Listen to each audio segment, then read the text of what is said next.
what you're doing against what your capabilities are. So security is a continuum. It is very difficult, if not impossible, to counter all threats. Why? Well, you start doing a threat analysis and the worst scenarios start coming to mind.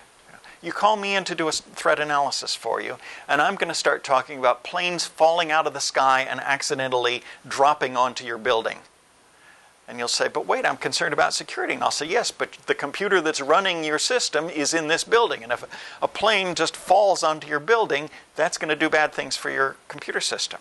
And then I'll mention New Orleans and Hurricane Katrina. And then I'll mention fires. And then I'll mention vandals. And then, I can go through a whole litany of things before I even get to the software. And then I start getting on the software, and well, this could happen to it, that could happen to it. You could have malicious hackers from unknown countries attacking you. You could have insiders going after your system. You could have a disgruntled former employee who wants to wreak havoc on you. You could have a 14-year-old kid who is just exploring and happens onto your site. It's going to be impossible to counter all possible threats. So what you really have to do is look at what's a reasonable degree of protection, how much risk remains, and how much risk am I willing to accept. Okay. So instead of this much risk, I install controls and reduce the amount to this much. I install some more controls and reduce the amount to this much. And I say this is an amount of risk with which I can live. Have I, in my own personal house, reinforced the roof so that if a jet plane happens to fall out of the sky onto the roof of my house, I won't be injured? No. And I suspect that none of you have either. Okay. It's a risk you're willing to accept because it's a very small risk with catastrophic result, but very small risk. Okay. What do we need? We need some ways of measuring risk. We need some justifications for stopping, knowing how much is enough security in a given situation. And we need some creative approaches, some good architectures that let us optimize our security result given the amount that we've spent on it. Okay, so we need to stop looking at security as something that I can have perfection in, and instead look at how much security do I really need here.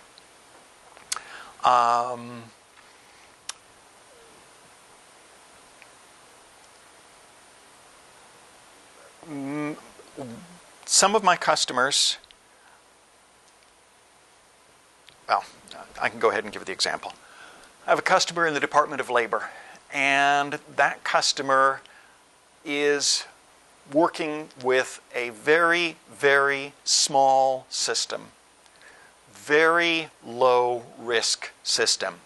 They get some forms that people fill out.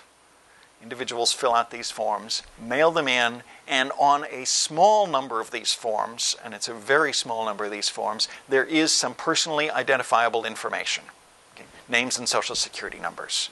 Most of the forms have none of that stuff. Most of the forms are just statistical data collected for very good reasons for Bureau of Labor Statistics purposes.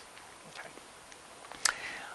So they've got this system, and it has some security issues.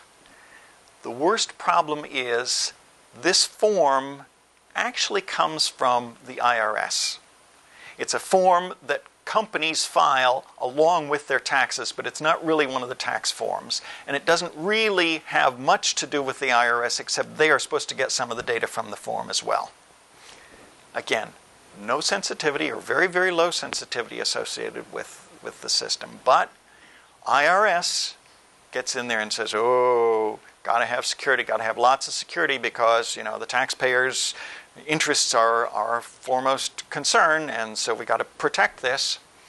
So until I got in on this, the people who were running this project for the Department of Labor were saying, oh, bad things, got to go out and do this, got to get this, got to check all the employees, got to screen them at the door and make sure that they're not remembering anything that they shouldn't remember once they leave the door from this building, and got to encrypt all of our lines, and they were going wild with protection mechanisms.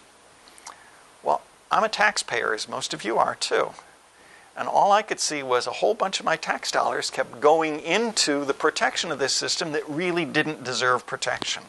So I characterize my role in this system as keeping the security requirements sensible. If you can believe it, I'm a security professional and I'm saying, no, don't do that. Don't do that for security reasons. Ignore that. That's not a problem. Don't spend money to protect that. Don't worry about it. Focus on this. Yes, that's worth doing. Protect it this way. Do this. But don't spend exorbitant amounts of money. So security is a continuum. And what we have to do is get to where we can understand what is the risk, what is the threat, how much am I controlling, how much remains afterwards, and am I comfortable with that amount of remaining risk? And if I'm not comfortable, then I want to apply more controls. And if I am comfortable, then I should leave it alone at that point. You may not be able to tell from this picture exactly what it is. It's the Tour de France from a couple of years ago. Lance Armstrong is wearing the yellow jersey. He's on the ground. Jan Ulrich is the one in the turquoise jersey to the right of the picture. And what's happened is Lance Armstrong is coming along racing on a fairly flat surface. So he's going at a pretty good clip. And there are pedestrians, as you can see, all along the side of this, and they're cheering on the cyclists as they come along. And one of these pedestrians had a bag and was just sort of standing out on the side there with the bag apparently out into the road surface. And as Armstrong came along, something on his bike, I don't know if it was the handlebar or a pedal or what, caught the bag, and that was enough to pull Armstrong over and pull over another cyclist who then crashed into Armstrong. And you see Ulrich coming along on the side, avoiding this crash.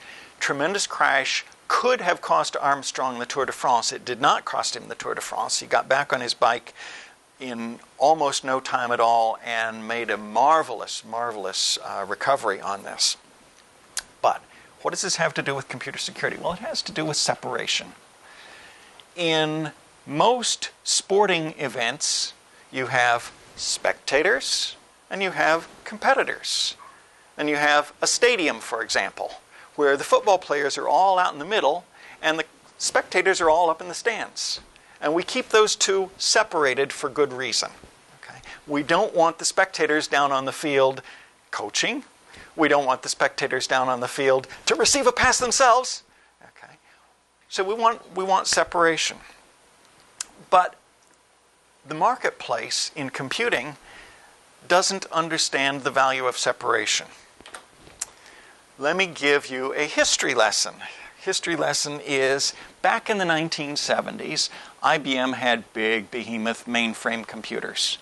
And they had two hardware-enforced memory states.